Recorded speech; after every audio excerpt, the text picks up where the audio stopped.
आप देख रहे हैं न्यूज इंडिया। न्यूज इंडिया के न्यूज आवर में आपका स्वागत है। मैं हूं नीरज। खबरों की शुरुआत हेडलाइन से।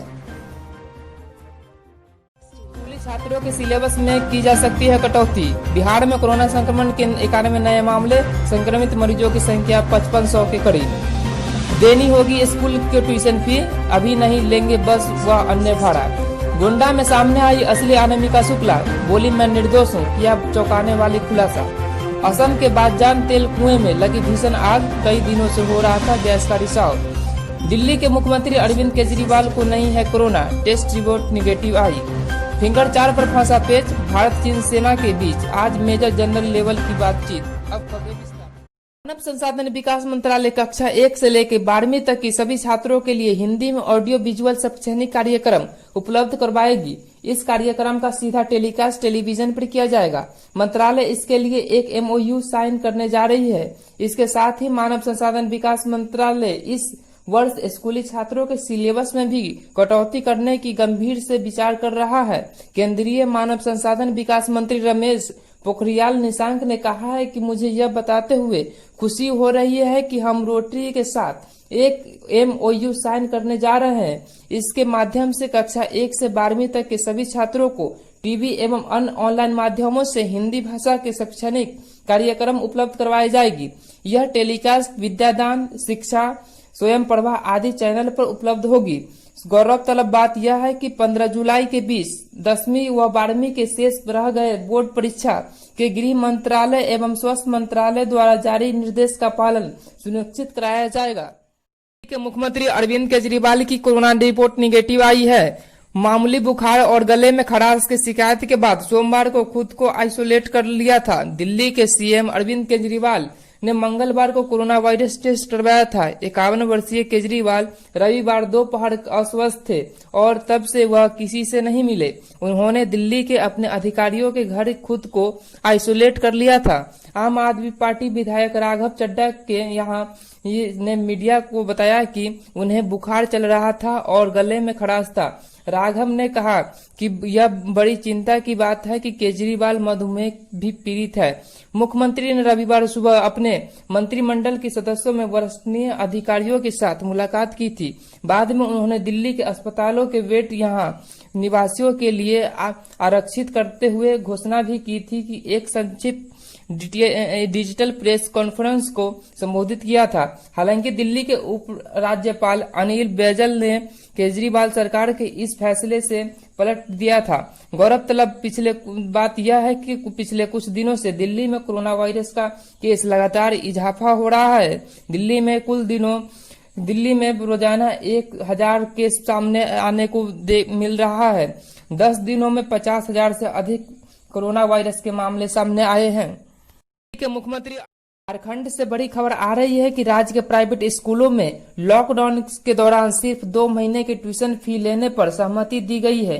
अभी छात्रों से ट्रांसपोर्ट या कोई फी नहीं ली जाएगी। ऐसे में निजी स्कूलों में फी माफी की झारखंड के शिक्षा मंत्री जगन्नाथ महतो की घोषणा की धड़ी रह गई। उल्टे मंत्री ने निजी स्कूलों को लॉकडाउन अवधि से ट्यूशन फी अभिभावकों से वसूलने की छूट दे दी। मंत्री निजी स्कूलों से ट्यूशन फी माफ नहीं करवा सका। निजी स्कूलों के प्रिंसिपल के साथ मंगलवार को प्राइवेट भवन में हुई बैठक में महज यह तय हुआ कि निजी स्कूल में फिलहाल लॉकडाउन की अवधि का ट्यूशन फी अभिभावकों से वसूलेंगे। वही भाड़ा सहित अन्य कोई भी शुल्क अभी तक नहीं उछला जाएगा। बैठक के निजी स्कूल ट्यूशन फी लेने के लेकर अड़े रहे। उनका कहना है कि यह शुल्क से ही शिक्षक और अन्य स्टाफ का वेतन भुगतान करते हैं। स्कूलों की आर्थिक स्थिति भी ठीक नहीं है। डिजिटल लद्दाख में line of actual control LAC पर तीनों पॉइंट के चीनी सेनाओं के कुछ पीछे हटने के बाद पूरी तरह विवाद खत्म नहीं हुआ है। जनरल स्तर पर बातचीत होने जा रही है। इस बैठक से तय होगा कि भारत और चीन के बीच तनाव किस हद तक जा सकता है। ऐसे में इस मीटिंग पर हर किसी की नजर टिकी हुई है।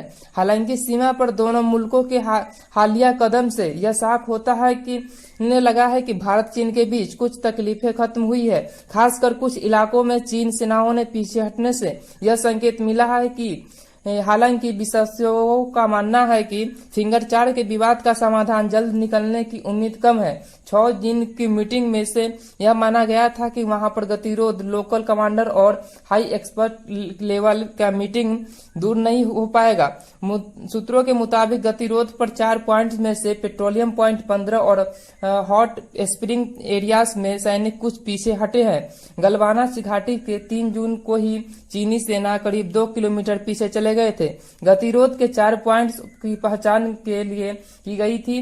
पोगरा त्यों एरिया के फिंगर 4, गलाना वैली में पेट्रोलियम पॉइंट 14 और petroleum point 15 hot spring area है। डिजिटल लद्दाख में लाइन ऑफ एजुकेशन। बिहार में कोरोना संक्रमित बढ़ता ही जा रहा है। राज्य में मंगलवार को कोरोना संक्रमित के 91 नए मामले सामने आए। इसके साथ ही राज्य में कोरोना संक्रमित मरीजों की संख्या बढ़कर 5,455 हो गई। राज्य के स्वास्थ्य विभाग की तरफ से यह जानकारी दी गई कि प्रदेश में संक्रमण से मरने वालों की संख्या 31 हो गई है। बिहार में कोरोना वायरस संक्रमित से अब तक प्रकाशन में आए मामले में से पटना 292, बेगूसराय के 262, भागलपुर 248, मधुबनी 237, मुंगेर 208, जहानाबाद 178, सिवान 157, नवादा 144, बक्सर 140, गोपालगंज 136, समस्तीपुर 124, गया 123 और मुजफ्फरपुर में 121 मामले शामिल है।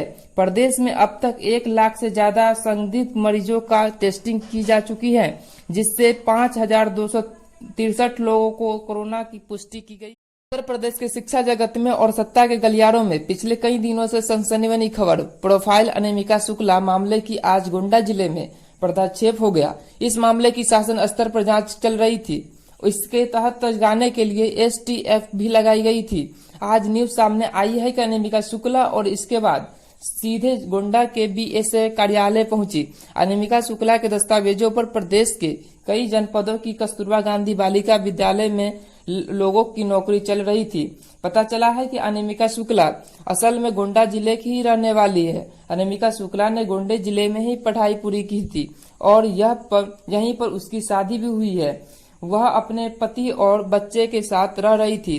अचानक अपने नाम पर फर्जीवाड़ा सामने आने के बाद और इससे जुड़ी तमाम खबरें आनी शुरू हुई तो अनामिका शुक्ला परेशान होकर बीएसए दफ्तर पहुंची। यहां अपने सारे अभिलेख लेकर बीएसए इंद्रजीत प्रजापति से मिली। बातचीत में अनामिका शुक्ला ने आप बीती बताई। उत्तर प्रदेश के तिनसुकिया जिले में स्थित बागजौन तेल कुएं में मंगलवार को भीषण आग लग गई। पिछले 14 दिनों से अनियमित तरीके से गैस का रिसाव हो रहा था। प्रदर्शनकारियों ने बताया कि ऑयल इंडिया लिमिटेड के तेल कुएं में लगी इतनी भीषण आग है कि उसकी लपटें 2 किलोमीटर से भी ज्यादा देखी जा सकती है। आज दोपहर कुएं में आग लगने के वक्त सिंगापुर के फॉर्म अलर्ट डिजास्टर कंट्रोल के 3 विशेषज्ञ वहां मौजूद थे और वहां के कुछ उपकरणों को हटाया जा रहा था। तीनों विशेष गैस रिसाव को बंद करने की कोशिश कर रहा था।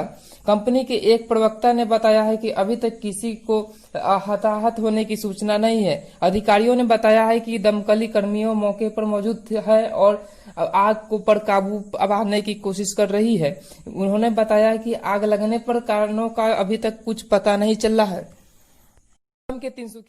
आज की खबर में बस इतना ही। बने रहिए आपके अपने चैनल न्यूज इंडिया पर। धन्यवाद।